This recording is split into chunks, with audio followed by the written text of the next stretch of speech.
এইখানে দাঁড়িয়ে মূলত তারেক দফার যে চিন্তা চেতনা আছে সেটাই আপনাদের সামনে তুলে ধরতে এসেছি। দেশ এবং জাতি একটা মন্ত্রে যদি দীক্ষিত না হয় তাহলে এই 31 দফা বাস্তবায়ন অসম্ভব হয়ে যাবে।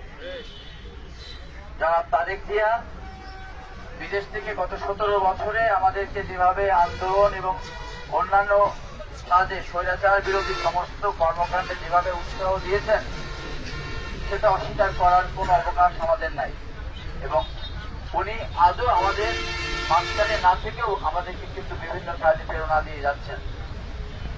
আমরা আপনাদের মাধ্যমে জনগণের কাছে এতটুকু জানাতে চাই, জনগণ যাতে এই 31 দফার বাস্তবায়নে এগিয়ে আসে।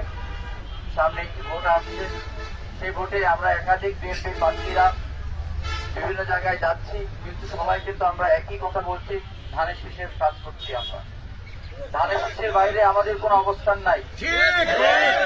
ধানের শীষটাকে যে করে হোক ধানের শীষকে এই আসনে জয়যুক্ত করতে হবে।